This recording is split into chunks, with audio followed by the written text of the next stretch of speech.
Wilds of Suburbia, and I am your host, Chad Everett Broshears. Forgive the voice, apparently I just decided to get all choked up. Alright, today's episode is on your attention shapes your mind. Oh, and what you do is how long you put your attention on something in particular, it has a way of gaining access or roots into more of your character, who you are, as well as the way that you view the world, the mechanism that you can function at whenever the world occurs to you. It's the quick reach mechanism. The more you put thought into it, the more likely you are to have that be a major part of how you see the world. Even if it's completely, even if it's completely separate from what's in your head, the world will become meaningful through the lens that you're viewing it in.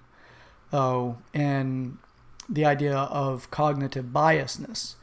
That's one of the ways that we create a cognitive bias, is that first we get this idea. It's a thought that flows through our head first.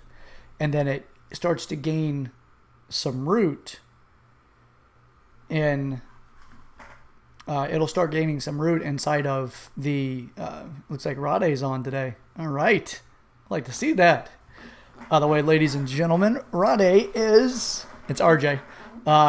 He's actually one of the individuals that helped me out a great deal with my when I was working in the he helped shape the areas that I discussed before about missing pieces as far as like development, and the areas that I was weak in. I took a job in to get better at it, and RJ was one of the key players that actually helped me become a much better manager overall. So thank you for that, big guy.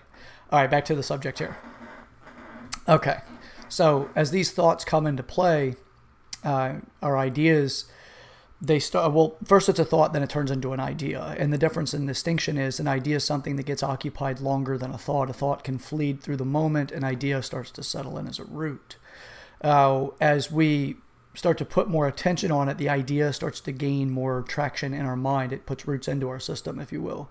And it gets played back and forth whenever it's not overly active. As the mind kind of settles, we're not overly attached to anything in particular. You may be sitting around not doing a whole lot of something, or catch yourself daydreaming, and you may that's likely where you're going to start having that idea go into play and see how well it fits with other parts of your experiences in life.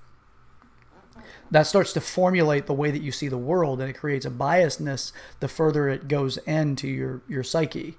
So if you become like self-identified by your idea now becomes something that you need to defend. And as I mentioned before, and quoting Jordan Peterson, that is, people don't have ideas, ideas have people. This is what he meant by that, or what he means by that. Ideas possess us, and then we become distinct. We become defensive of what that is. So I want to defend my position.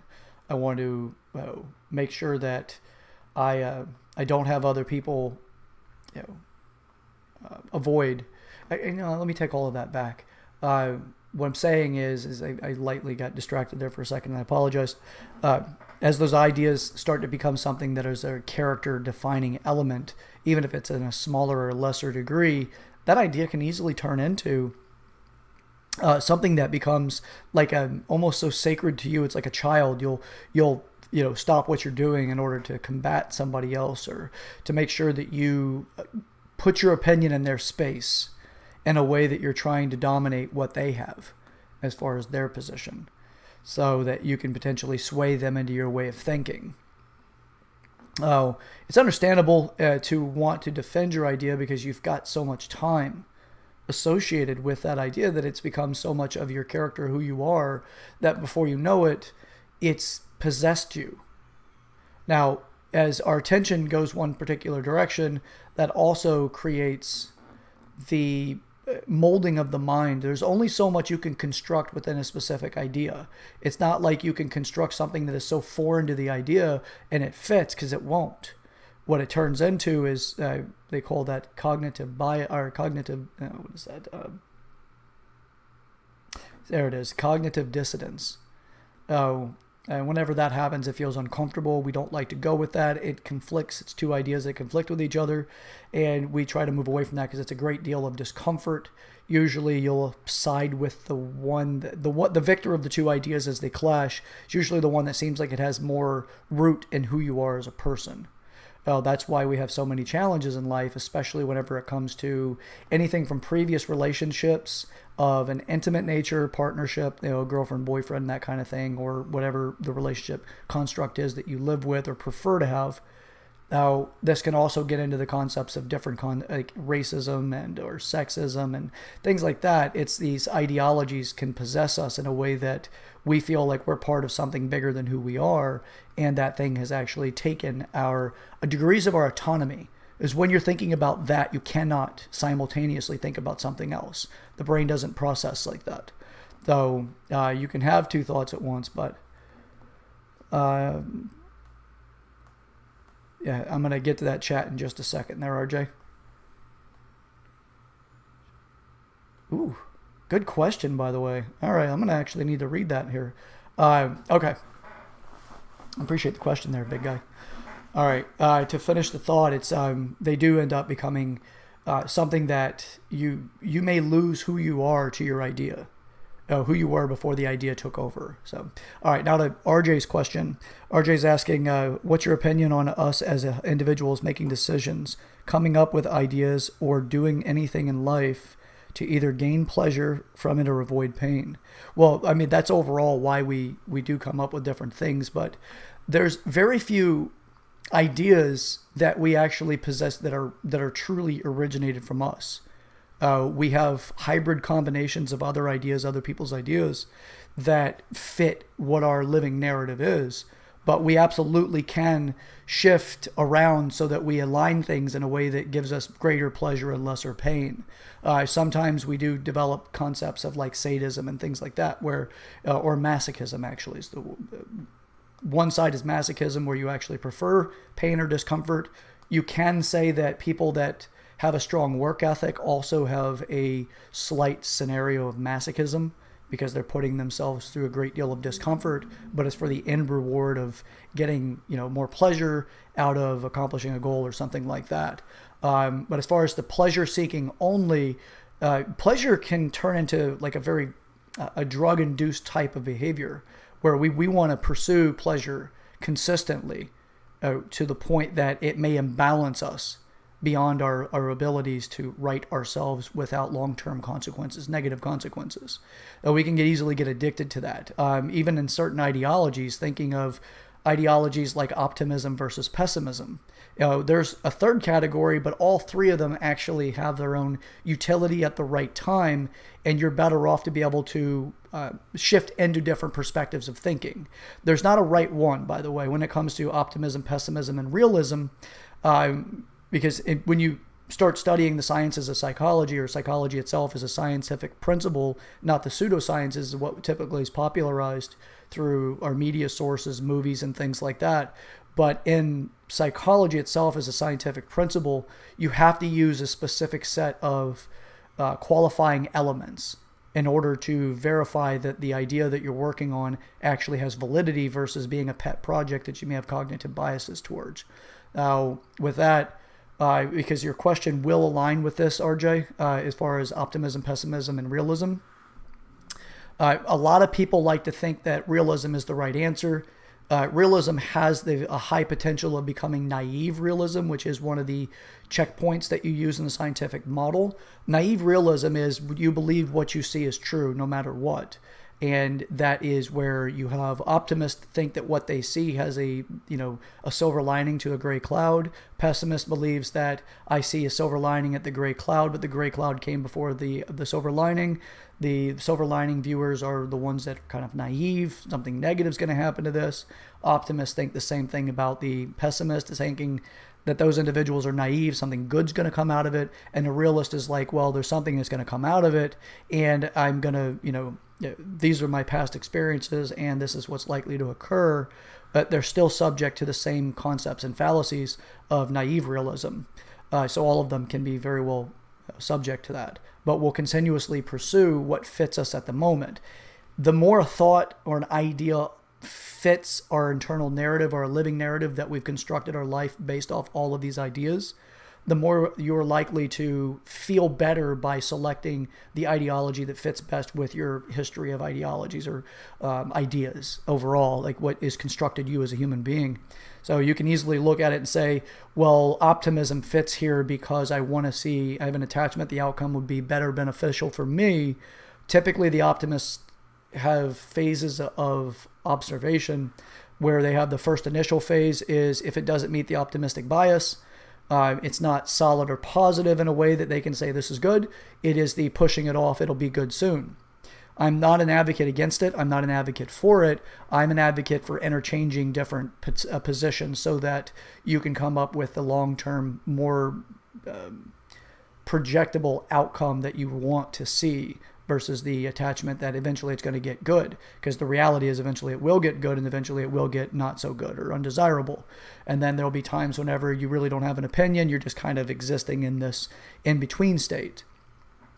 So overall, just to reiterate the question is, again, I'll repeat the question to make sure that I answered it properly for you here, or at least gave some insight on it, is what is your opinion on us as individuals making decisions, coming up with ideas or doing anything in life to either gain pleasure from it or avoid pain? RJ, I hope that kind of covers the question overall, as it is. We do that. We're constantly seeking options and opportunities for pleasure. Some people with those heavy work ethics will seek out uncomfortable situations in order to work their way through it because they know that pushing through creates progress, and progress equals internal distribution of pleasure from the reward of accomplishment. So it just depends on where you come from those particular elements. So, but an excellent question. So as we continue through ideas and how they kind of gain a root value into who we are as a person. As children, typically we look at our authorities. Early authorities are typically more of our parents in the very first stages, as tying the community element back into the maturity processes or this particular conversation. So the maturity element of community also helps us identify who we consider authorities to be. And in our adolescent stages, we typically take a lot of lessons from our authorities, both spoken and unspoken. So the person that we're looking up to, first starting off typically with our parental units, whether that is the adopted parent or grandparent, whomever it is that's caring for the child, that is represented to the child as being their early authorities or parent. That individual will teach those children something at fundamental stages. If you want to find something interesting, look at the behaviors in adolescent development. Children, babies, mimic adults. And this is also one of those endearing things whenever a parent looks at their child doing something the parent does in this miniature version of themselves, they find that it's highly endearing. And they're like, oh my God, look at this. This is so incredibly cute. And the child all they're doing is just echoing.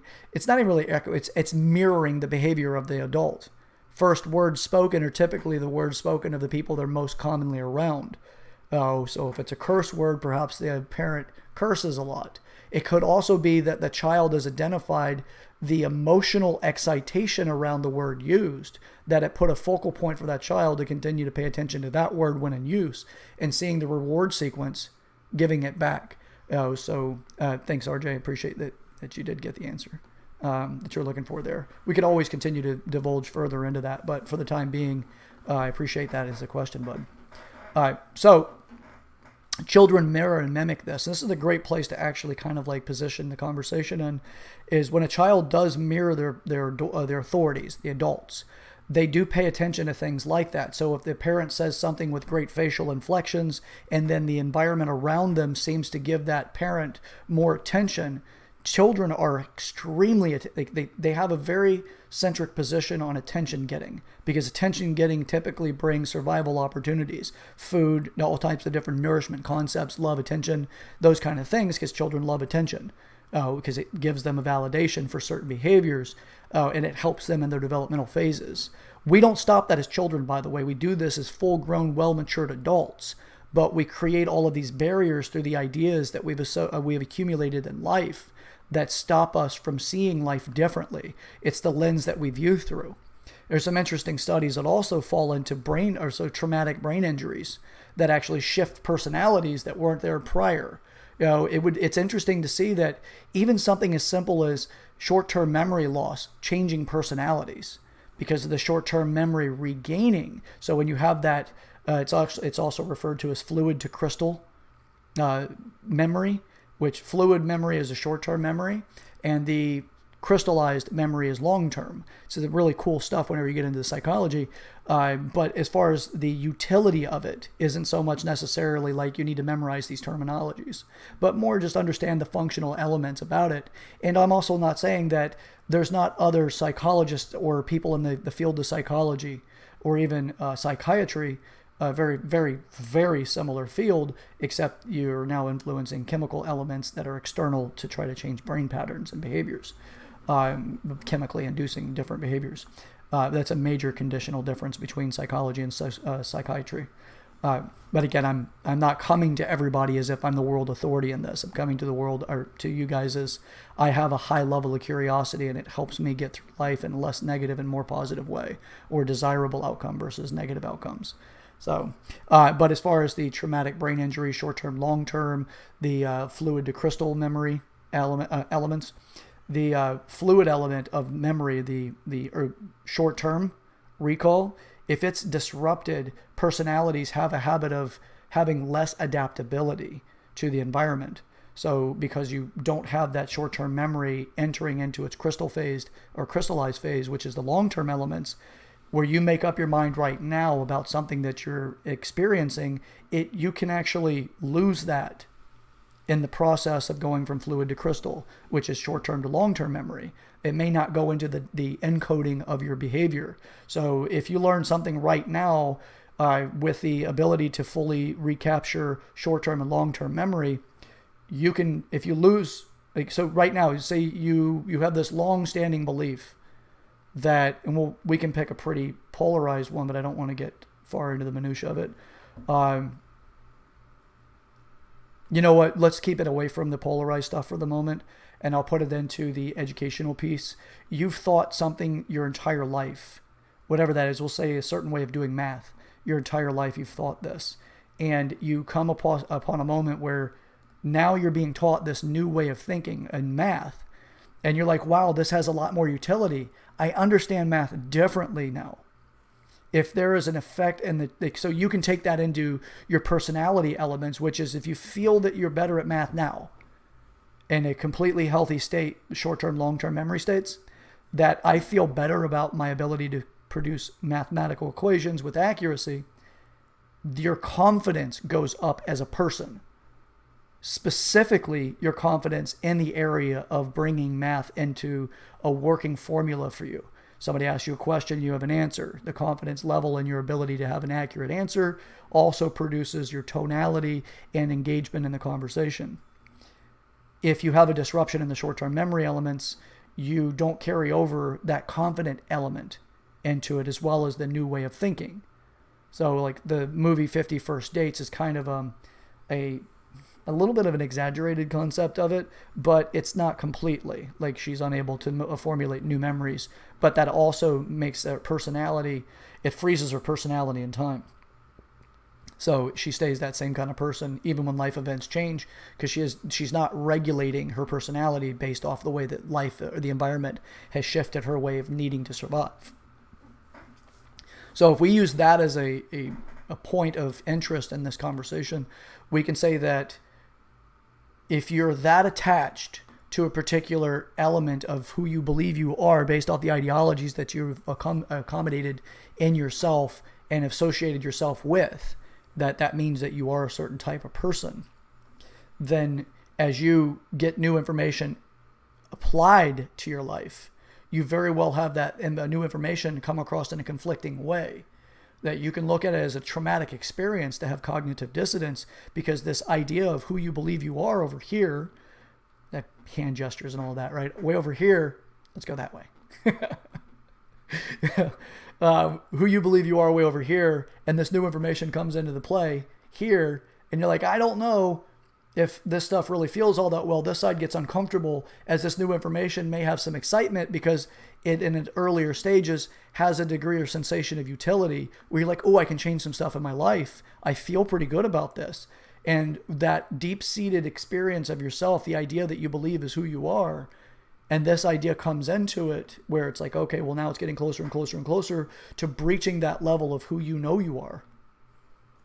That new idea now conflicts with what you've actually known of yourself. It's felt good all the way up until that point.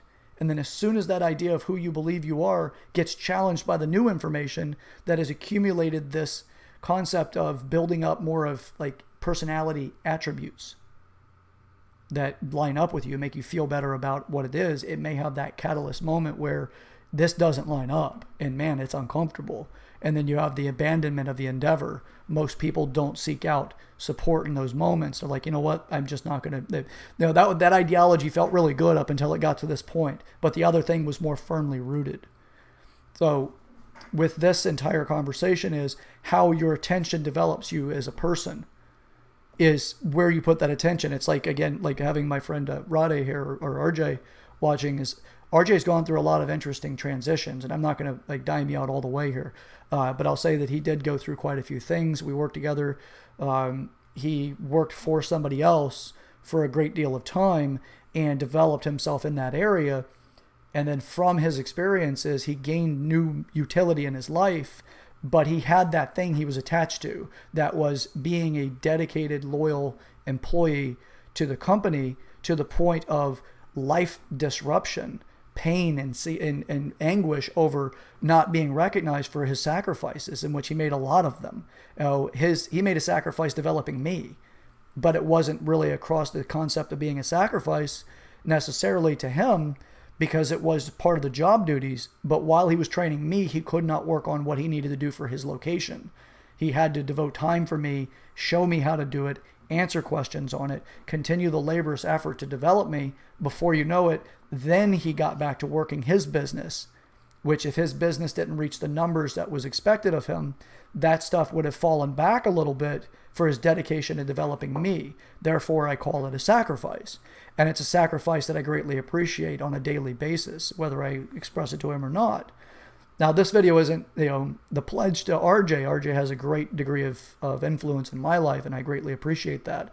But as the example is, he got to a certain point in time that the ideology that he was dealing with being the devoted company man and doing the right thing and helping everybody, all the relationships he developed at the location he was at, the trainers that he worked with, everybody, and being so incredibly dedicated to that. And then came I need to do this for myself.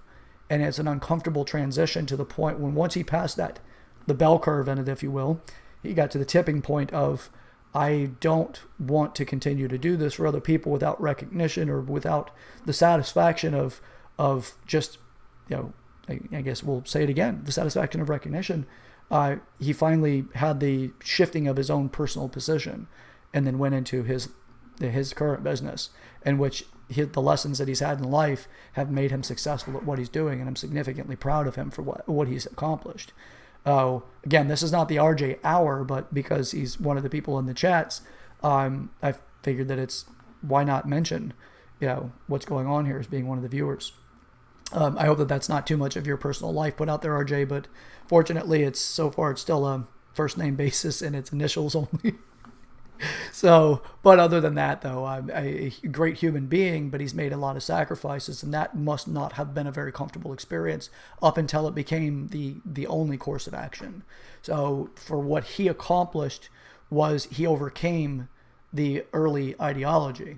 And we all face these things. It's just, it takes an act of courage to finally believe that you're capable, that you can do something, and that ideology no longer needs to define you as a person. You can actually either have the other thing finally figure out how to make it all fit, and then adapt into another stage where that ideology is not scrapped. But you could look back at the pieces that are rigid enough that the new information doesn't settle in well, and either adapt the new information in a way that works with the old information, or do vice versa and make the old information adapt to the new information, so that you can continue to adapt to your surroundings, which is, adaptation is a skill set, and most people don't really consider that. They consider specialties being the only really valuable skill sets. Your ability to pivot is significantly beneficial for you. So your ideas change your personality over time. Now, thoughts don't always change personalities, because thoughts, they have to transition into the idea stage. The idea stage is where it starts to become actionable. It becomes more valuable to you. Thoughts can flow. We have thoughts all the time. Meditate for 5 minutes if you haven't meditated, and see if you don't have thoughts to come up. Okay. So with that, I can take some more questions. I've kind of covered it, and I feel like I'm starting to slide into the position of saying it to nauseam and maybe boring people that are watching. But if any other questions or anything from the viewers, right now it shows that I have one viewer, but I have historically found that my counter isn't always right. But anybody else have any other questions? Or RJ, do you have any other questions before we end the episode? I'll wait for it. Well, since there's nothing else coming up just yet, just know that you do have the ability to change. You can pivot at any stage of your life, but you do have to, it's a wise thing to understand that there's going to be times that are not always physically challenging, but mentally and emotionally challenging. You'll have things that you cherish, and those are the things that we really need to take a good look at if you really want to make those big changes. So, aside from that, just be ready. Your life is your call. Make it something that you feel is worth living. Care for yourself like you're caring for a dear loved one. And think critically. Think as critically as you can. By the way, critical thinking is an exercise. You have to do it regularly. Because if you don't, you slide back into the path of least resistance, and that's not typically a critical thinking element. It's a go with the flow type of thing. So, all right, with that, everyone, I appreciate your time. RJ, I appreciate your interactions here. You stay safe as well, my man. I always appreciate you. And thanks for jumping on today. So we're all in this together. Let's make every moment count, and let's do it as best we can with causing the least amount of harm as possible. So with that, everyone, thank you so much. Do like, share, subscribe if you haven't subscribed already. Hit the bell notification. It's going to let you know when these videos go live. And you can jump in and kind of interact as well. I do actually really like the interactions. It helps me realize that I'm not just talking to a camera, so I don't need to fabricate a human being on the other side. And it's knowing that there's an engagement that might actually shift a day. Then that day may shift into changing a life. So, all right. Well, share this video with people that are in your life for a fact, or at least suspect this might help them. This is a practice on my side as well, so I'm getting better on a daily basis, trying 1% every day. And I encourage all of you to do the same thing. It takes something to get in front of the possibility of public ridicule. So do the same thing. Stand up for your life. Do the RJ approach and just frickin' do it, man. All right, guys. Well, thank you so much. Again, it's Chad Everett Brochures. I am the host of Growing Up in the Wilds of Suburbia. Until next time, think critically. We're in this together. Let's have a good time with it. And